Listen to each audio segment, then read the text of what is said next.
There's no place like the Q. Family, it's your favorite queer radio personality, Anna DeShawn, and this is Queer News, your favorite weekly news pod where race and sexuality meet politics, culture, and entertainment.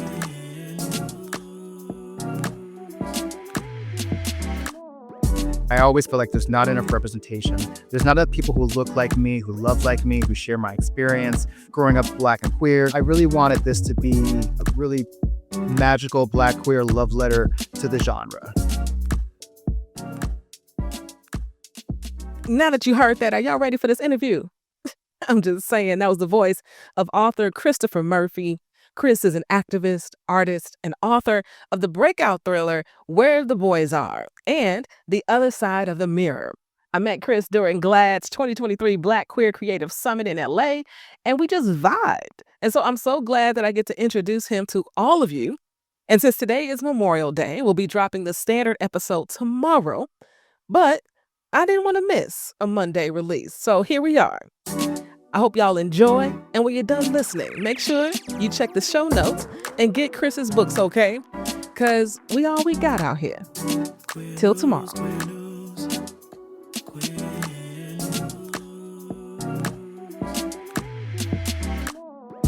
Welcome to the show, Chris.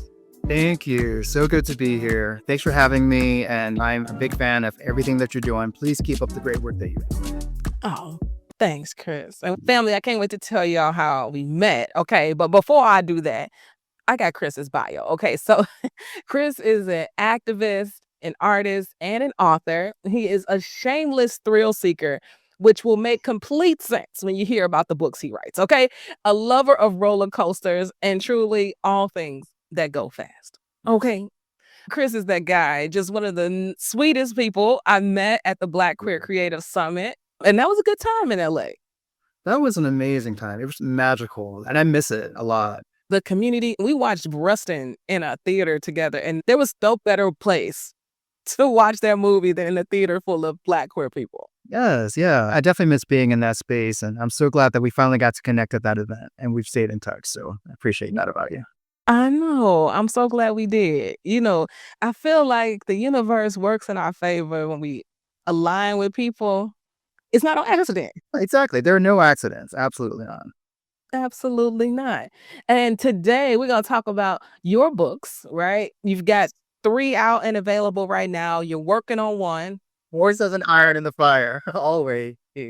Always, right? Um, And today we're going to talk about your book, The Other Side of the Mirror. Yeah.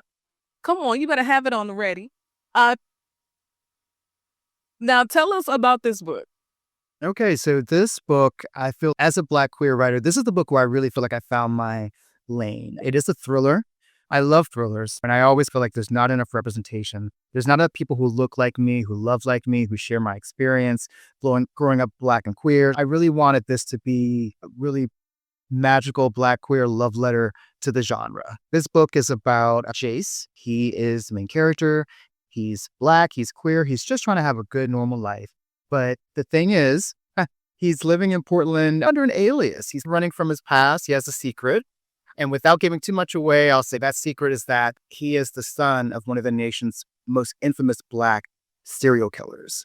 So the book dives into that element. There's lots of themes, absentee fathers, generational trauma, the things that we inherit from our parents, however good or sinister. Again, without giving too much away. But it's a great thriller. There's romance. There's lots of twists. Jace is, again, just trying to live a normal life, live a good life. And there's a murder that happens that echoes his father's past and that whole dark legacy. So it's very much a whodunit, but it's also, again, it really plays up those themes that are a big part of the Black queer experience that we don't often see portrayed in film and TV and literature. So it's a fun read. Yeah, and it's available on Amazon, Barnes & Noble online, select bookstores nationwide. But Amazon's probably the quickest way to get it. And what I really appreciate about your work is that you are centering Black queer experiences. And that is not often seen. And I think when I was growing up, it had to be Lynn Harris was probably Nurse. the one author that I knew of that was telling Black queer stories. Yeah, he's like the godfather of that Black queer literature, really, and definitely a mentor of mine. I was lucky enough to meet him once, and he gave me some great advice that I ran with. And he said, just write. Don't worry about if it's someone doesn't connect with it or thinks it's weird or strange. Like, just tell your story. And so that's what I try to do every time I open up my laptop and writing for the day. Yeah.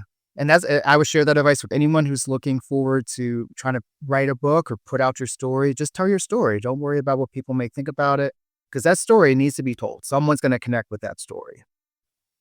Write what you know. Exactly. Sage advice. Okay. And this book is not the end, right? You're gonna have is there a sequel and There then is a sequel. Yes. Once again, the first of the series is The Other Side of the Mirror, and the sequel is The Dark Side of the Mirror. And so, again, I don't want to give too much away, but we do see Jay's kind of continuing on his journey.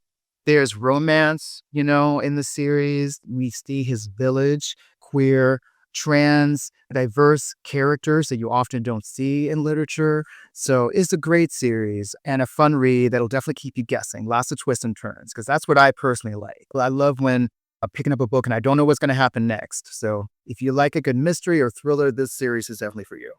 because you love thrilling things in your real life. So tell me, how has being a thrill seeker manifested itself in your life? Or have you bungee jumped? What are we doing? Okay. So that's on the list for sure. And I live in Vegas, and in Vegas, we have the Strat, which has the restaurant on top. You probably saw it when you were here last, around the world, top of the world, but you can actually jump off of that building. So that is on the list for sure. I love motorcycles. I have friends in Mexico who have bikes. So always whenever I go, I'm riding the streets of Mexico with them. Just anything that's fast. I love it. Yeah. I'm here for it. I'm with you, okay? I've But only once. And if you do it well, you only have to do it once. It's funny because I've done it twice. Pulled a bungee cord a couple times in my life. I love zip lining. Oh, yes. Yes. Love that. I love thrill seeking. It is. Yeah. Parasails. Yeah. I strangely love heights. I don't know how or why, but I'm glad it's one thing that I'm not afraid of. Yeah. So, Chris, tell us about yourself. Why did you start writing? I've always, I think, just had it in me. And I was lucky enough to have a teacher in middle school, English teacher, Miss Goodrich, remember her name, who really just nurtured that part of me. We had an assignment to write a short story. And it's the first time I remember really writing anything. And, everyone wrote their story, but I wrote my story and then I illustrated it. I drew illustrations for it. And then I took an old album, like photo album, and like I took out the pages and I binded it. So it was like a hardcover like book. I just took it and ran with it. And from there, it was just off to the races, poetry, short stories, and then ultimately writing novels. That's so interesting. As children, I feel like we're always telling the world exactly what we want to be doing Yeah. or exactly what we're supposed to be doing. So the fact that you were piecing together the makings of a book yourself, even as a child, I think the writing, no pun intended, writing was on the wall. Exactly what your passions were out here in the world. For me, I think it's really about, I grew up reading my mom's V.C. Andrews books, which I was really too young to probably be reading at the time, like Flowers in the Attic, that kind of thing. And that really sparked my love of reading and literature and books. But throughout that, I never really came across, again, people who looked like me or had my experience or were queer. And so I just want to tell those stories and have that out there to leave something really in the world that other people can find, stumble upon, pass on to a friend. I think talk about Lynn Harris earlier, and that book, Invisible Life, was that book that got passed on like a Bible almost. Like someone gave me my copy and I passed that on. So I hope the dream would be for that to be something that could happen with one of my books, for someone who needs to see that there's other people like you who have your same experiences, who may be going through things that you're going through, like just to have that connection. Because when we see ourselves in literature, in film, and whatever on podcast, TV shows, whatever it is, that there's something really magical that happens that shows someone you can do it too. And we're out here. We are connected. That's why I do it. We are. Yeah. And I think it's so important for our stories to show up in every art form, Yeah, so my art form is podcasting and yours is writing, and both, right, hold so much power in keeping our stories safe. Yeah.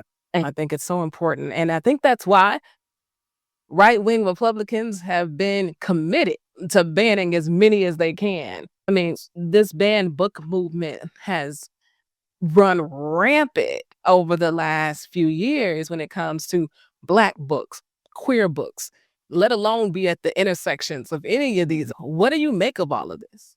I think people are often afraid of what they don't understand. I think that's like a big part of it. But I think it's important to just keep telling our stories, keep putting ourselves out there, keep taking up space. Keep taking up space. That's the message. Stories, we can't be silenced. We need to tell our stories. We need to share our experiences because we don't want to be erased from history. You cannot erase us from history. We are history. We make the culture. We are the storytellers. We're the writers. We're the hosts. We're the artists. And it's just so important just to keep doing what we do, especially when it comes to the arts, being creative, because I think people need the arts, especially now more than ever with everything that's happening politically and within the country. Art, let me tell you, as far as this podcast is concerned, culture and entertainment will always be part of it. Pure entertainment is that which will save us. Yeah. And it will always be 20, 30 years ahead of any political legislation that could ever come down that could be seen as liberating for a group. And so it is art. Absolutely. It is art. It is culture. It is entertainment that will tell our stories and that just need to be held close. And that's why I am always just so impressed by you. And I always am a huge fan and supporter because you're doing it every day, helping to tell our stories and helping to highlight things happening in our own community. And that's just so important. So again, thank you for the work that you do. Thank you, my friend. So tell me about queer life in Vegas. Is there queer life in Vegas? There is. We have what we call the Fruit Loop. It is a loop, basically, or area of gay bars, clubs, lounges. We've had some things come and go, but there's a great queer community here. There's a great Pride Festival and a great parade that happens at night. Fun fact, because it's Vegas, right? We're not marching and taking to the streets in the heat of the day. So that's a cool thing to have a night gay pride parade. Yeah. Yeah, it's really cute. There's some great spots here and great. Vegas is small. Like the community here is small, but it's definitely mighty. And there's some great folks here. Dope. I didn't go to the Fruit Loop, so now I got to come back to Vegas and see what the Fruit Loop is all about. Exactly. We're going to do that at some point and hang out with Chris. But then also, I'm really big into affirmations because being a creative is not easy. And so you write a book, I can't imagine the anxiety. I know how I feel when I release an episode. Is anybody going to listen? How am I hoping to sustain myself? Okay. So do you have affirmations that you live by? I try just to live every day, make it a day that I can be proud of, make it a day that God would be proud of. I do have a daily prayer-based affirmation book that I read to ground myself for the day, get my day started.